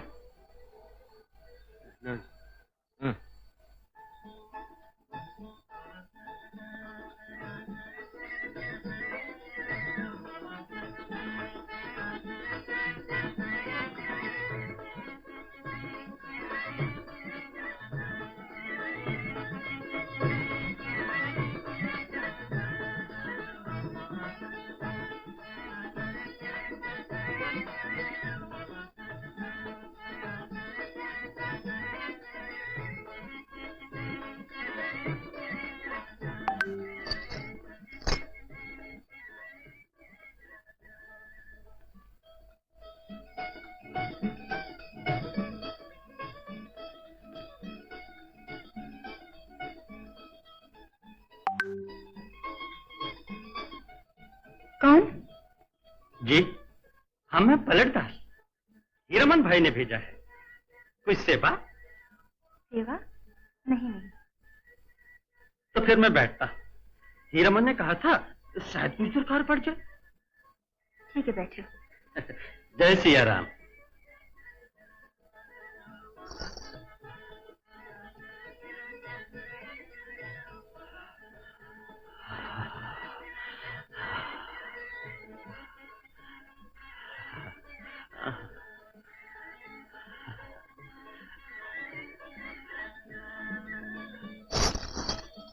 क्या बात है? ये क्या कर रहे तुम? क्या चाहिए तुम्हें? जी, माताराम। हाँ हाँ, बोलो। चरण सेवा। क्या? जी, मैं सेवक, आप सियासुख कुमारी, आपके चरणों की सेवा। अरे भाग यहाँ से, भाग। पागल जी कहीं का। जो ग्रामीण लोक जीवन की में जो मानसलता है, उसमें आध्यात्मिकता भी कैसे रची बसी होती है और उसमें कोई पर्दा नहीं होता है। इस पर त्वरित टिप्पणी चाहूंगा क्योंकि बहुत कम समय बचा है और मैं चाहूंगा कि अगले 5-7 मिनट कुछ फिल्म पर भी, जब इतनी बात हो गई है तो एक दो फिल्म के जो गीत हैं उस पर जरूर बात हो। जी सर, त्वरित टिप्पणी चाहूंगा। हाँ श्रीधरम जी, ऐसा है कि ये बिल्कुल जो मानसलता है, मैंने उसमें आध्यात्मिकता की बात मैंने इशारतन आपको पहले भी कहा था कि जब वो महुआ घटवारिन, जब वो कजरी नदी के किनारे वो नहाने जा रही है और वो देख रहा है और फिर कैसे वो पर्दा, और फिर वो उसको कहीं ना कहीं उसका एक आत्मबोध होता है कि वो नहीं देखना चाहिए। एक बात। दूसरी बात है कि हीरामन उसको भेजता ही क्यों है पलटदास को? क्यों? वो कहता है ना कि तुम नेम वाला आदमी है, तुम भगत आदमी है, तुम जाओ। तो भगत है वो। वहां जो मानसलता में आध्यात्म देखने की बात है, तो अपनी अपनी दृष्टि और समझ है। कई लोगों को जिसमें मानसल दृश्य दिखाई देता है, वहां दूसरे व्यक्ति को वो आध्यात्मिक लगता है। तो वो अपनी सोच है। और वो जो लोक जीवन है उसमें जो पलटदास, चूंकि वो भगत है, वो सीताराम का भक्त है, तो उसको वो जब पर्दे पे भी देख रहा है राम और सीता की मूर्ति और हनुमान जी की, तो वहां भी वो उसकी चर्चा कर रहा है। और सिया सुकुमारी करके वो उनके चरण को, वो हीराबाई के चरण को छूना चाहता है और वो भगा देती है। तो ये कहीं ना कहीं वो लोक क्या मनोविज्ञान भी है कि कितनी सरलता है उसमें, कितना भोलापन है कि वो लोग इस बात को स्वीकार करने को तैयार ही नहीं है। मैं बार बार इसकी ओर इशारा कर रहा हूं कि कहीं से भी वो इस बात को तैयार नहीं है स्वीकार करने को कि ये कंपनी की बाई है, ये कोई वेश्या है, ये कोई व्यवसाय करने के लिए नृत्य और ये रोल कर रही है। उसने भी स्वयं कहा है, जैसे तुमको नशा है गाड़ी वानी का, मुझे भी नशा है इसका। जी जी बिल्कुल। तो ये तो है ही, लेकिन मांसल दृश्य में भी आध्यात्मिक रूप देना, वो दरअसल लोग के करीब कथा को ले जाना है। ये रेणु ने किया है, ठीक है ना? जी जी जी, ये रेणु ने किया है, क्योंकि वो जो अंचल है, जो लोक जीवन है, उसका एक जरूरी तत्व है। एक दूसरी बात कि अनावश्यक आप एक और मैं प्रसंग बस दे देता हूं। आप जो गीत की बात कर रहे थे, आप दिखाएंगे भी शायद उसको, कि जब अनावश्यक लोग प्रश्न पूछते हैं तो कैसे रास्ता बदल देता है गाड़ी चलाने का, मेले जाने के लिए, और दूसरा रास्ता लीक से हट करके जाता है। जब कोई गाड़ीवान पूछता है तो उस पर वो रिएक्ट भी करता है, वो प्रतिक्रिया देता है, गुस्सा करता है, और वो कथा सुनाता हुआ ले जाता है। और जब वो घुमाने ले जाता है, ठीक है, और पर्दा से ढक करके हीराबाई को ले जा रहा है, गांव में घुमाने ले गया है, तो बच्चे जो पीछे पीछे लाली लाली डोलिया पे लाली रे दुल्हनिया जो गाते हैं। जी सर, वो गीत में हम लास्ट में हाँ, एक स्वाभाविक वो लोक का पक्ष है, वो लोकगीत है। और देखिए, लाली लाली डोलिया पे लाली रे दुल्हनिया, ये सब जगह लाल शब्द का प्रयोग क्यों है? क्योंकि वो लोक जीवन का जो रंग है ना, वो बड़ा चटक है। बिल्कुल। और शुभ का रंग लाल। बिल्कुल। तो ये शुभ, दुल्हन का आना ये शुभता का प्रतीक है, इसलिए वो लाल लाल शब्द का इस्तेमाल करते हैं, लाली लाली डोलिया पे लाली रे दुल्हनिया। ठीक है, तो वो दुल्हन भी लाली है, डोली भी लाली है, और तो इसका एक प्रतीकात्मक इस्तेमाल है, प्रयोग है कथा में, कि इस गाने के माध्यम से जो जीवन, मैंने पहले भी कहा था कि भित्ति चित्रों को कैसे वो चटक रंग होते हैं, वो चटक रंग होते हैं जो दीवारों पे भी बनाए जाते हैं। और जो जीवन में कई सारे इस तरह के चित्र बनते हैं विभिन्न अनुष्ठानों में, या जीवन के विभिन्न जो पारंपरिक, जैसे शादी ब्याह में, या बहुत सारे जो जीवन में यज्ञ किए जाते हैं उसमें बनाए जाते हैं। तो उसका भी, उसके जो लोक रंग की बात थी जी, और जो लोकगीत की, वो उसमें आप देख सकते हैं। बिल्कुल सर, मैं अरविंद से 2-3 मिनट चुराऊंगा और समय, क्योंकि बस जो अंजाम है वहां तक मैं इसे पहुंचाना चाहता हूं। क्योंकि सर, गीत की बात आपने की, तो इस फिल्म के साथ आधा अगर रेणु है तो आधा शैलेंद्र है। फिल्मों में कहानी में गीत 4 लाइन लिखा, सजन रे झूठ मत बोलो, खुदा के पास जाना है, ना हाथी है ना घोड़ा है, वहां पैदल भी ही जाना है। और शैलेंद्र ने इसी में अंतरा जोड़ दिया, तुम्हारे महल चौबारे यही रह जाएंगे प्यारे, फिर आगे जो है। तो इसलिए शैलेंद्र ने जिस तरह से इस लोक संवेदना को इस कहानी के माध्यम से जिया है, उसमें 2 गीत के झलक मैं अभी कहूंगा, अभी आपको दिखाऊंगा। एक तो वो है जिसमें पिंजरे वाली मुनिया की भी कहानी है, चलत मुसाफिर, और फिर पान खाए सैया। ये 2 का थोड़ा थोड़ा झलक, फिर उसके बाद हम लाली लाली पे जाएंगे।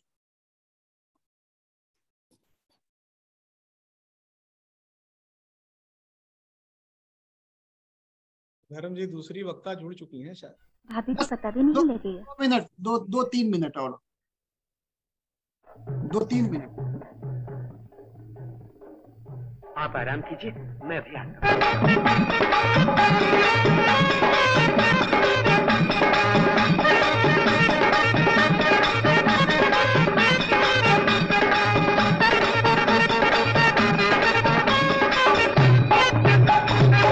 चलत मुसाफिर मोहलिया रे पिंजरे वाली मुनिया, चलत मुसाफिर मोहलिया रे पिंजरे वाली मुनिया।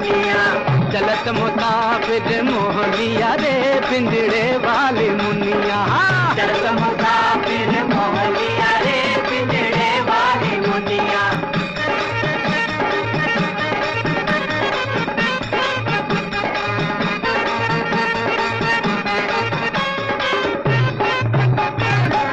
उड़ उड़ बैठी हलवैया तो कन्या, उड़ उड़ बैठी हलवैया उड़ उड़ बैठी हलवैया तो कन्या, अरे बर्फी के सब रस ले लिया रे पिंजड़े वाले मुनिया, बर्फी के सब रस ले लिया रे पिंजड़े।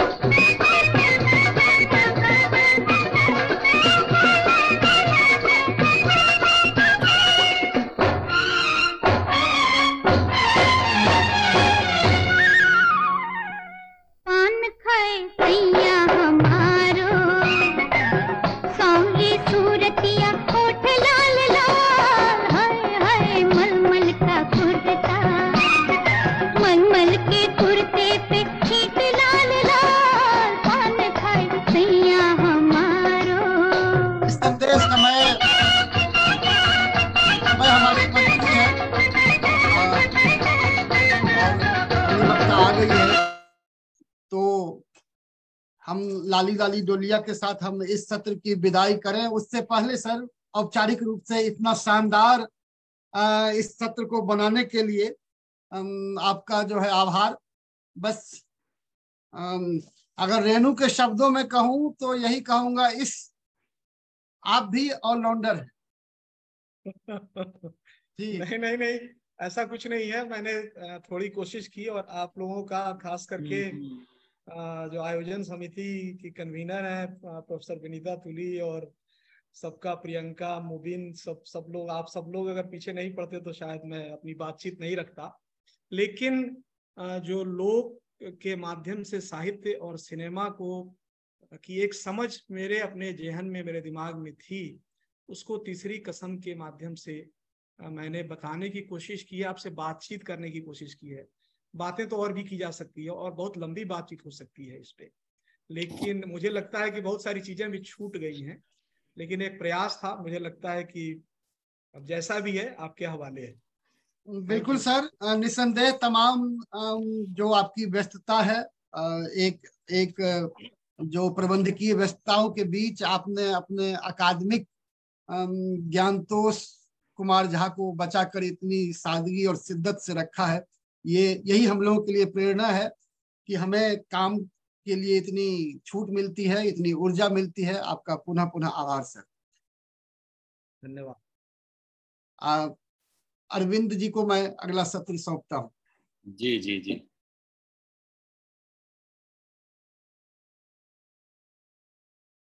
मित्रों,